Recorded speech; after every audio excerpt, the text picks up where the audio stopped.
this, interestingly, this last week, when I did the longest run, which is my 8 mile run. And the week before that, I did a 7 mile run, and I didn't really stretch as well as I should have done. And I was trying to cheat and get around it.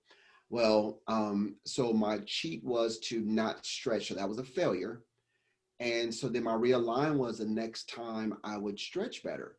Well, because the goal is to ultimately, if I have my spearhead, is to complete this without being injured. That's really what the goal is. And my plan is to stretch regularly, get treatment. Like I did get stretching done. I get a massage done regularly. So I'm doing things and then just doing my regular training. Well, interestingly, I went to my masseuse. She's a sports masseuse, and she said to me, well, the reason why my hip flexors are so tight is they're not releasing. There's some part of me that I carry a lot of stress in my body at all times. And I think it's because I don't think my brain ever stops. I'm not like some people ask, well, what were you thinking about? And like, well, nothing. I just was sitting here. I've never done it in my life. There's always something on. And I think because of that, I'm always thinking things through, and there's a level of stress that I'm under all the time, and my body isn't releasing like it should. So, but the fascinating part is she said that with my hip flexor, which is in the front of my leg, is not releasing, one of the ways you can release it is by the back, by the glute muscle. Actually, if you activate that, the two can't go back and forth. So if you activate your glute, the other side has to release. I thought that was fascinating, because I'm thinking, are there things that we are struggling with being too tense, too loose, and that we need to focus on something else that is counters that, that's able to release it in some capacity? And so I don't know what that's going to be, but it has me thinking, and I'm looking for what is the release that I have. So if there's something I'm stressed about, what is it that I'm focused on and not releasing for that could be an opposite, not necessarily the thing you think it would be, that this is just a symptom. The true problem is the exact opposite. So That's really interesting. so I thought that's fascinating. So that part was really that part is really good. Another thing is this week is my recovery week, and normally I work out basically. So you run 3 times a week, you bike 3 times a week, and then you swim 3 times a week. So there's 9 workouts. Plus I lift weights or do strength training 3 times a week also. So it really comes down to that's 12 different exercises each week, which is really a lot. Well, I cut it down to half. So I only do this week. I'm only working out. I'm doing the swimming twice, running twice, biking twice. As far as the strength training, I'm only doing strength training for my quad muscle. It's really working this one leg, and that's pretty much it. I'm not doing extra. And what I'm finding is that I am much more actually refreshed. Like I'm finding there's a bunch of aching things that have been aching that I'm now noticing they're aching, and then they're getting better over time. So one of the things I'm sort of learning is that I need to really, when I cut back for the week, I need to cut back. Like I'm actually overtraining even more than I thought. And so next week I can do, so next week I'll be up to 9, 10, and 11 miles of distance on the running. I can now build because I'm giving my body that time to really refresh and rejuvenate and get back to, back to some kind of a stasis or a stable place. That's interesting. So, so I thought that's just been good. And then other pieces, nutrition. I'm,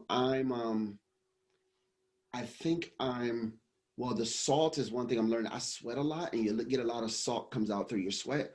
You have to put that back in, because when you're doing endurance training, it's not a big deal if you're like working out and just doing regular running, working out for an hour, 4 or 5 times a week, not a big deal. When you're working out 3 hours a week, a day, 5 to 6 days a week, now we're talking 12 to 16 hours of sweating. I've got to get the extra salt in my body to be able to sustain this. Well, there's salt, there's potassium and magnesium. I've been eating bananas more often, but I think I need to get my magnesium up, which I think the most fascinating part about that is that when you're doing endurance things, the things you would just think, you wouldn't think about food and particular minerals in order to just do well. I've got to think of all of that, because if not, my body starts shutting down and it can't handle it. So I think those are just some fascinating things that just I'm learning my own deficiencies, and I probably have had them, but they're really just from the endurance training. You really start figuring out what the true things are. And if you think about that, just in any times of our lives, the strength of your marriage, you don't know the strength of your marriage when everything's going great. The strength of your marriage comes in when a stressor comes in over a long period of time. If you get into one thing, like let's say, money gets short for 1 month, you sort of can, it's a blip. But when money is short for multiple months in a row, or when you're not getting along for multiple months in a row, or if business isn't going well for multiple months in a row, that's a true stressor. And those are the times when you start finding your true deficiencies exist in those times. And the question is, A, what are you going to do about it? And mine is I'm going to try and do more supplements to get more magnesium in my system. And then two, I've learned that I don't eat a lot of red meat, a lot of beef. I did, not good. Like I can't just introduce a lot of red meat to my system. It cannot handle it. So it's just interesting, all these things that I'm learning about my body. Ice cream, I can still eat that every day, and it doesn't affect me. So that's You gotta have a fascinating. treat, right? You gotta have it too. So that is the reason why I do this. I have that ice cream regularly, but it's just learning how my body is reacting. It's just been fascinating. Going into week 8, what are your goals? So biggest one is I have I have to run 9 miles, which will be a record for me. I believe 8 was the record. I know it's between 7 and 8. 9 I know is a record. So that's one. I'm actually pretty excited about my workout schedule, because I really get to go really hard at it on Monday and Tuesday, because I feel fresher. So I'm actually looking really excited about, there's some swim technique things that I'm gonna do. So I've been reading some articles. There's a bunch of like the athlete magazine or triathlete magazine, one of those two.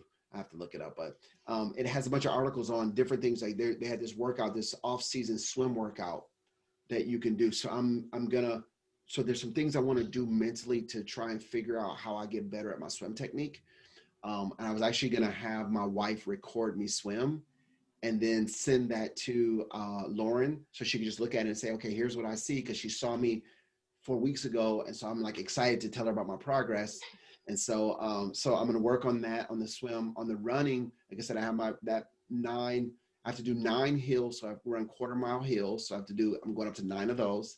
And then I have a 9-mile run that I have to do. So that's excited about that. And then on the bike side, I did a sweet spot workout, which is it's a workout where you maximize your growth in biking, where there's a functional threshold power, which is the amount of power every time you pedal. There's a amount of power that you get from that in kilowatts.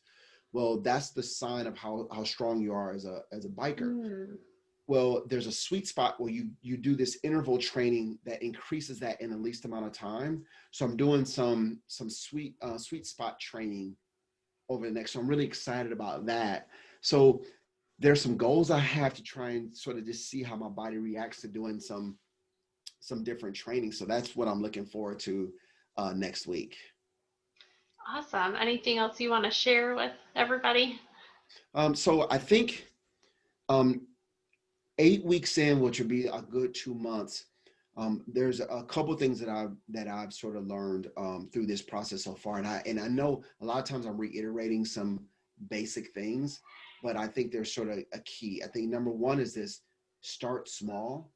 I started out at 15 minutes a day, 3 times a week for a quarter. So for 90 days, I just said, okay, I just want to see, can I work out for 15 minutes 3 times a week? And I would work out sometimes 20 minutes, 30 minutes, but sometimes I'd work out 15 minutes and I'm like, I'm done. I don't have it today. I started out running a mile, and a mile my leg was hurting, my feet were hurting. Now I'm running 8 miles. It all starts from lowering the bar. So start small. 2 is understanding the power, the interconnectedness of things. So your physical, your mental, your spiritual, your emotional, all those things are tied together.